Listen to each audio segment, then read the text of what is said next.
Gálatas, la supremacía de la gracia sobre la ley. Es nuestro estudio número 39. Vamos a buscar en Gálatas capítulo 3, versículo 24, donde leemos: de manera que la ley ha sido nuestro ayo para llevarnos a Cristo, a fin de que fuésemos justificados por la fe. Que el Señor bendiga su santa y bendita palabra. Esta es posiblemente la primera carta que el apóstol Pablo escribió. Las iglesias en Galacia fueron establecidas por el apóstol Pablo en su segundo viaje misionero. Galacia era el área central de la península de Asia Menor. Y Asia Menor es lo que hoy se conoce como Turquía, en donde también se encontraban las 7 iglesias del Apocalipsis. Galacia era una zona muy poblada, de modo que esta carta se escribió a varias iglesias en diferentes pueblos de esta provincia. Pueblos como Antioquía de Pisidia, Iconio, Listra y Derbe, donde había iglesias fundadas por Pablo, formaban parte de esta región. Gálatas 1:2. Recordemos que fue allí que a Pablo lo querían hacer un dios y que luego, al día siguiente, estas mismas personas lo apedrearon. Hechos 14, del 8 al 23. Los galos eran celtas oriundos del oeste de Europa y formaban parte de los bárbaros que invadieron a Grecia 300 años antes de la era cristiana. En el año 25 a.C., se convirtió en una provincia romana. Los galos son definidos como muy valientes e ingeniosos, pero también como inestables y volubles, cosa esta que se puede apreciar en esta epístola de Pablo.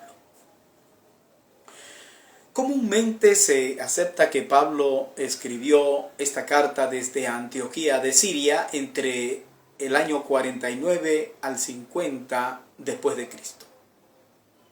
Y esta carta la escribe el apóstol Pablo para enfrentar las creencias judaizantes o legalistas de los hermanos judíos de aquel lugar, que estaban enseñando a los cristianos gentiles a guardar la ley como condición para ser salvos. Estaban obligándoles a practicar la circuncisión y a obedecer las leyes y costumbres mosaicas. Esto es lo mismo que fue debatido en Hechos 15, en el Concilio de Jerusalén. En aquella ocasión se llegó a conclusiones que no obligaban a los gentiles, a los creyentes gentiles, a someterse a las prácticas de la ley, sino solo a ciertas restricciones menores para bien de todos, cosa esta de la que Pablo tenía experiencia, pues él participó de estos debates. Las conclusiones las puede ver en Hechos 15, versículos 28 al 30. Esta no debe ser una carta muy popular entre los legalistas modernos, pues en ella son reprendidos muy duramente. Esta es una carta extraordinaria que ha tenido que ver con los grandes movimientos de transformación espiritual a lo largo de los últimos 2000 años. Veamos cómo Pablo explica esta cuestión. Primeramente, Pablo explica la supremacía de la gracia sobre la ley mediante su experiencia personal, su experiencia de vida. Como ocurrió en la segunda epístola a los Corintios, Pablo defiende el origen divino de su apostolado y se puede notar en sus palabras introductorias que estaba visiblemente molesto por esta situación. Él dice: Pablo, apóstol, no de hombres ni por hombre, sino por Jesucristo y por Dios, el Padre que lo resucitó de los muertos. Gálatas 1:1. Pablo remete inmediatamente con la cuestión que motiva la carta, mostrándose indignado con las personas que habían provocado la grande controversia dentro de las iglesias con estos asuntos relacionados con las prácticas de la ley. Pablo enfrenta con dureza a los que quieren tergiversar la verdad del Evangelio. Él dice, no que haya otro, o sea, refiriéndose al Evangelio, no que haya otro, sino que hay algunos que os perturban y quieren pervertir el Evangelio de Cristo. Gálatas 1:7. Pablo utiliza su propio testimonio de vida para explicar la supremacía de la gracia sobre la ley. Y deja muy claro que su mensaje no lo había recibido de hombre, sino directamente de Dios. Él dice, pues yo ni lo recibí ni lo aprendí de hombre alguno, sino por revelación de Jesucristo. Gálatas 1:12. En este punto, a Pablo le interesa mostrar su experiencia personal con relación al judaísmo y la manera como él, que antes era un celoso de la ley y un enemigo acérrimo de la fe cristiana, fue transformado por medio de la fe y comprendió la supremacía del Evangelio de Jesucristo. Por eso él dice, porque ya habéis oído acerca de mi conducta en otro tiempo en el judaísmo, que perseguía sobremanera a la iglesia de Dios y la asolaba. Y en el judaísmo aventajaba a muchos de mis contemporáneos en mi nación, siendo mucho más celoso de las tradiciones de mis padres. Gálatas 1:13 y 14. Es lógico pensar que las enseñanzas recibidas en el judaísmo desde su niñez influyeron de forma inevitable en el comportamiento de Pablo. Pero es importante que sepamos que toda esa instrucción rabínica que él recibió fue de gran soporte para la formación de su pensamiento crítico a la hora de enfrentarse a los enemigos de la fe cristiana. Pablo dice que ninguno de los apóstoles tuvo nada que ver con su preparación en el Evangelio, en el conocimiento del Evangelio de Jesucristo. Pues fue después de 3 años de haberse convertido en Damasco que él estuvo por muy breve tiempo con otros apóstoles. Él explica que ninguno de los apóstoles objetó su testimonio, a tal grado que estos apóstoles rechazaron la insistencia de los judíos de que Tito, un griego que lo acompañaba, fuera circuncidado. Gálatas 2, versículos 3 al 5.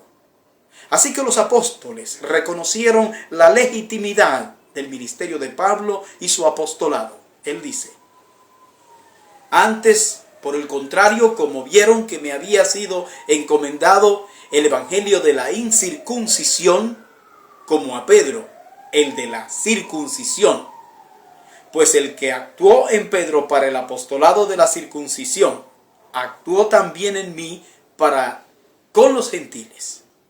Y reconociendo la gracia que me había sido dada a Jacobo, Cefas y Juan, que eran considerados como columnas, nos dieron a mí y a Bernabé la diestra en señal de compañerismo para que nosotros fuésemos a los gentiles y ellos a la circuncisión.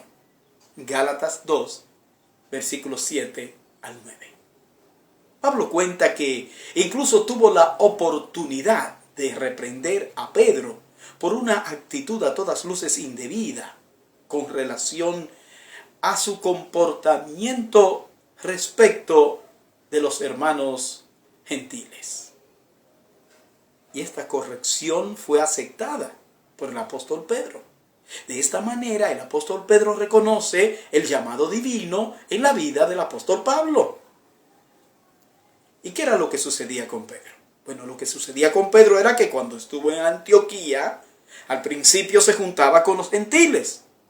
Pero las presiones de los judaizantes lo obligaron a romper el compañerismo con ellos.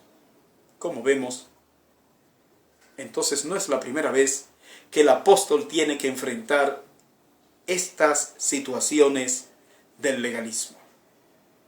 Pablo explica que quienes insistían en la necesidad de guardar la ley, lo que estaban haciendo era estableciendo la salvación sobre un fundamento puramente humano, tal y como él lo hizo por mucho tiempo de forma equivocada. Pero su conversión en Damasco cambió radicalmente su pensamiento. Pablo llegó de esa forma a la conclusión de que Jesucristo era su único Salvador. De tal manera que insistir en guardar la ley era como decir que la obra de Cristo había sido en vano. Por eso él dice, no desechó la gracia de Dios, pues si por la ley fuese la ley, la justicia, entonces por lo demás murió Cristo. Gálatas 2:21. Vamos a nuestra segunda parte. Pablo explica la supremacía de la gracia sobre la ley mediante argumentación teológica. Pablo ahora utiliza otro argumento para defender su posición.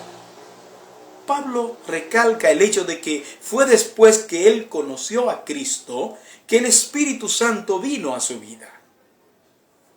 ¿Pero qué estaban haciendo los Gálatas? Los Gálatas estaban enseñando que para recibir el Espíritu Santo había que guardar la ley.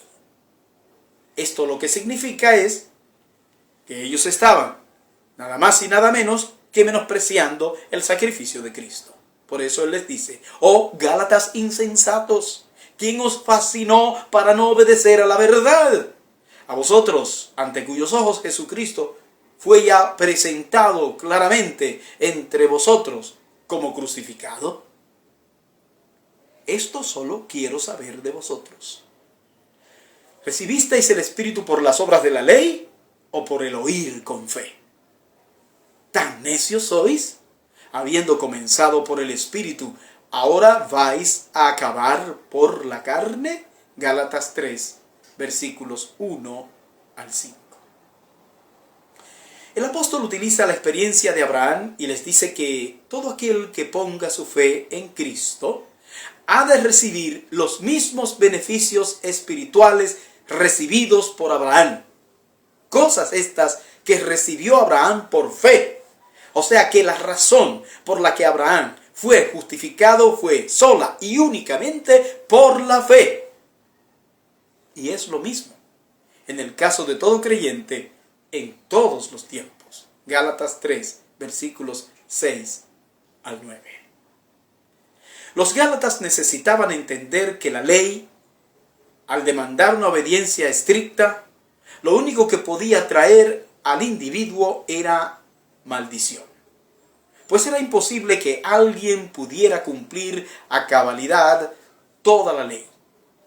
Pablo los quiere llevar al convencimiento de que la única manera para poder reconciliarse con Dios es por medio de la fe en Cristo, no de la ley. Es por medio de la muerte de Cristo en la cruz que somos librados de la sentencia de la ley.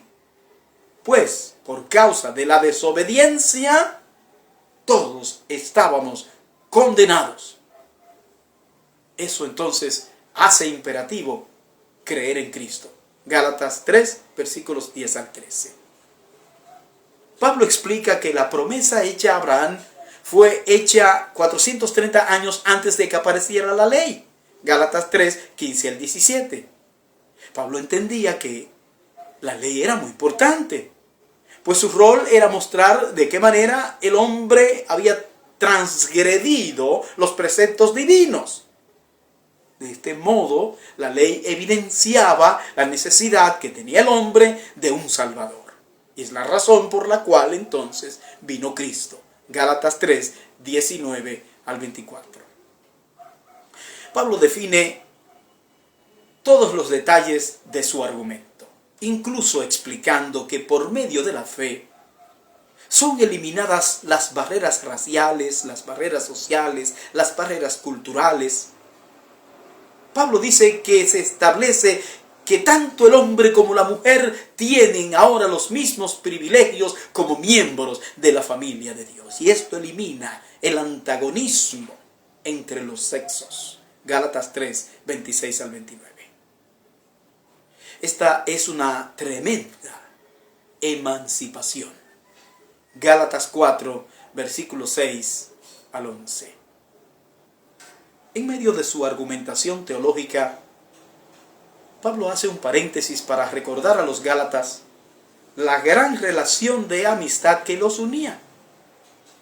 Pablo relata la forma tan efusiva como antes había sido recibido por ellos. Él dice: pues vosotros sabéis que a causa de una enfermedad del cuerpo os anuncié el evangelio al principio, y no me despreciasteis ni desechasteis por la prueba que tenía en mi cuerpo.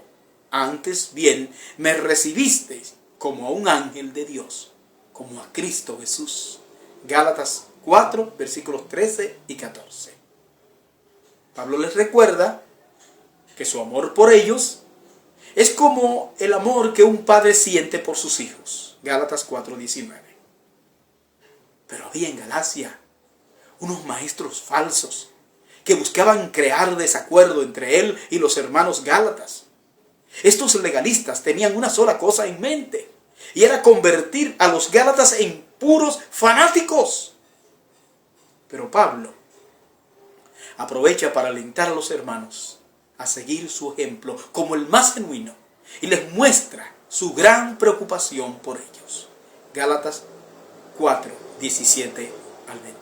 Pablo culmina su argumentación teológica mencionando el relato de Agar y Sara. Agar simbolizaba el sistema de obediencia de la ley mosaica, pues su hijo Ismael representaba a los que estaban bajo el yugo del legalismo, mientras que Sara representa la libertad que tenemos en Cristo. El hijo de Sara, Isaac, representaba a los hijos espirituales de Abraham. Esto quiere decir que los gálatas, siendo hijos de la libre, se estaban comportando como hijos de la esclava. Gálatas 4, 21 al 31. Quiere decir que después de haber llegado al conocimiento del cristianismo, querían volver al judaísmo. Como dijo alguien, es como el que es salvado de las aguas y luego de ser rescatado, se lanza de nuevo al agua porque quiere salvarse nadando. Finalmente, Pablo explica la supremacía de la gracia sobre la ley mediante argumentos prácticos. Pablo exhorta a los hermanos a que no se dejen arrastrar por los judaizantes para volver atrás.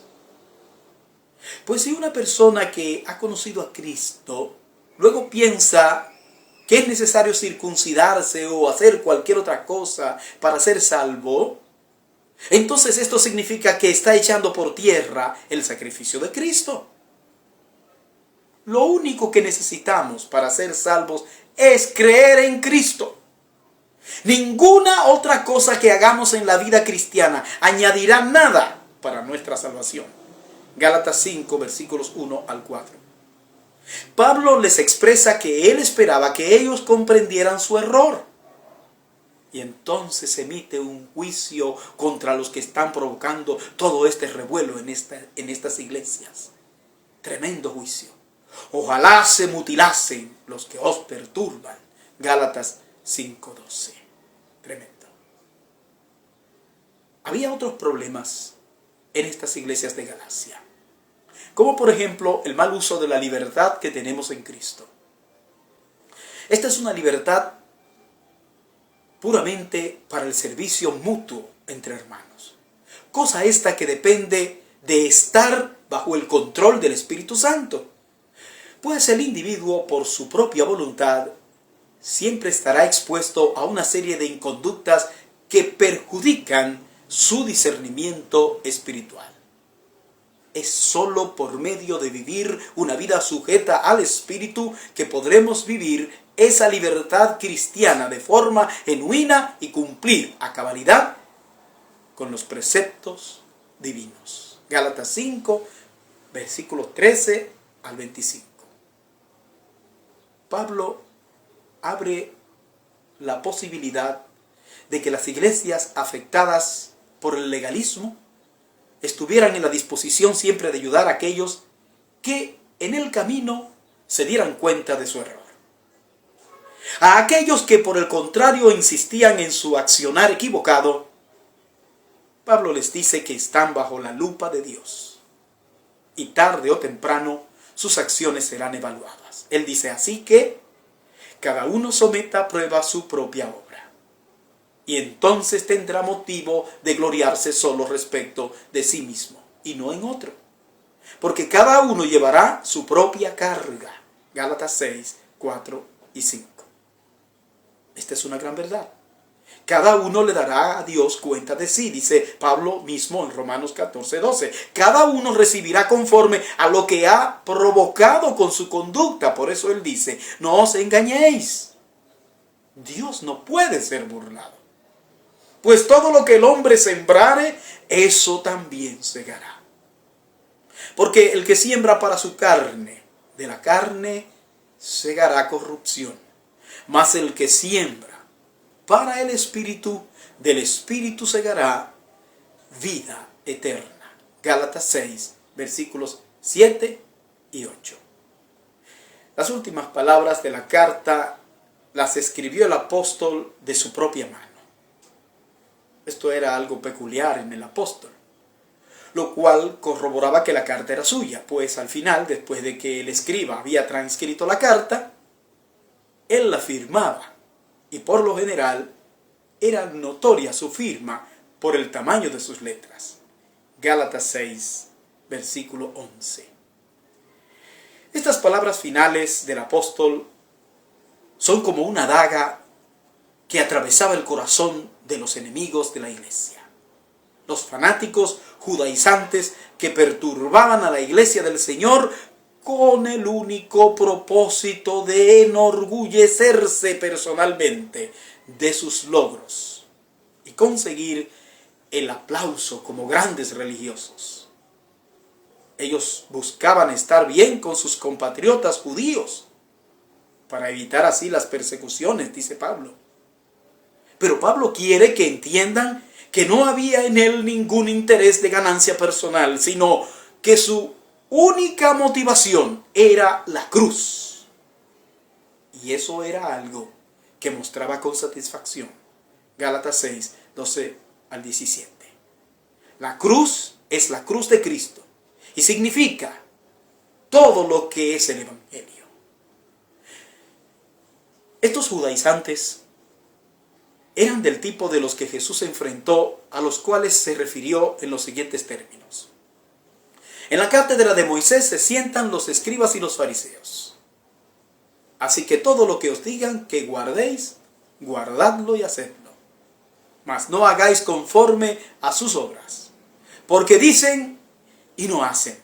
Porque atan cargas pesadas y difíciles de llevar y las ponen sobre los hombros de los hombres, pero ellos ni con un dedo quieren moverlas. Mateo 23, 2 al 4 es lo mismo que les dice el apóstol Pablo a los Gálatas.